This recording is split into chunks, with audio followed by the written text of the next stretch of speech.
আমেদাবাদে ভয়াবহ বিমান দুর্ঘটনার খবরে স্তম্ভিত গোটা দেশ। মাটিতে আছড়ে পড়ার সময় লন্ডনগামী এয়ার ইন্ডিয়ার বিমানে সওয়ার ছিলেন 242 জন যাত্রী ও ক্রু মেম্বার। বিমান দুর্ঘটনার খবরে শোক প্রকাশ করেছেন রাষ্ট্রপতি দ্রৌপদী মুর্মু। আমেদাবাদে মর্মান্তিক বিমান দুর্ঘটনায় গভীরভাবে মর্মাহত। এটি একটি হৃদয় বিদারক বিপর্যয়। ক্ষতিগ্রস্তদের পাশে আছি। এই অবর্ণনীয় শোকের মুহূর্তে গোটা দেশ তাঁদের পাশে।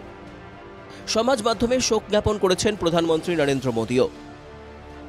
আমেদাবাদের বিপর্যয়ে আমরা বিস্মিত এবং গভীরভাবে শোকাহত। এই দুর্ঘটনা হৃদয় বিদারক।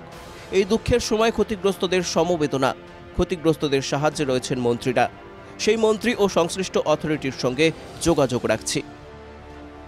সমাজ মাধ্যমে শোক জ্ঞাপন করেছেন লোকসভার বিরোধী দলনেতা রাহুল গান্ধীও। আমেদাবাদের বিমান দুর্ঘটনা হৃদয় বিদারক। যাত্রী ও ক্রু মেম্বারদের পরিজনদের কষ্ট কল্পনা করা যায় না। প্রশাসনের দ্রুত সাহায্য পৌঁছানো জরুরি।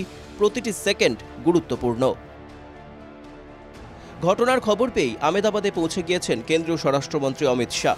সমাজ মাধ্যমে শাহের বার্তা, আমেদাবাদ বিমান দুর্ঘটনায় বেদনা ভাষায় প্রকাশ করা যায় না। বিপর্যয় মোকাবিলা বাহিনী দুর্ঘটনাস্থলে পৌঁছে গিয়েছে।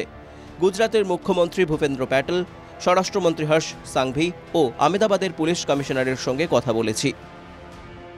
মর্মান্তিক দুর্ঘটনায় শোক প্রকাশ করেছেন বাংলার মুখ্যমন্ত্রী মমতা বন্দ্যোপাধ্যায়ও। আমেদাবাদে এয়ার ইন্ডিয়ার মর্মান্তিক বিমান দুর্ঘটনার খবর পেয়ে আমি মর্মাহত। লন্ডনগামী বিমানের উড়ানের সময় দুর্ঘটনার খবর পেয়ে আমি ব্যথিত। সংবাদ মাধ্যম সূত্রে জানতে পেরেছি বিমানটিতে 242 জন যাত্রী ছিলেন। আমি এই মুহূর্তে ঈশ্বরের কাছে প্রার্থনা করছি। এটি আমাদের সবার জন্য অত্যন্ত দুঃখজনক সংবাদ। আমি নিহতদের পরিবারের প্রতি সমবেদনা জানাচ্ছি। সকলের বেঁচে থাকার জন্য প্রার্থনা করছি।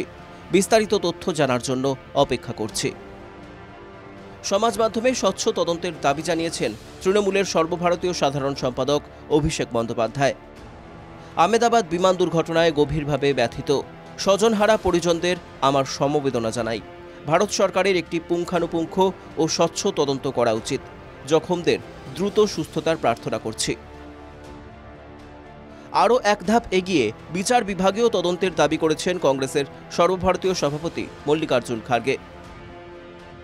ये इस घटना की जांच होनी चाहिए और खासकर सुप्रीम कोर्ट के जज, रिटायर्ड हो या सिटिंग हो, जो भी उचित समझे इसका निचोड़ क्या आएगा या किसका फॉल्ट है, ये बाहर निकलेगा। দুর্ঘটনার তদন্ত করছে এয়ারক্রাফট অ্যাক্সিডেন্ট ইনভেস্টিগেশন ব্যুরো।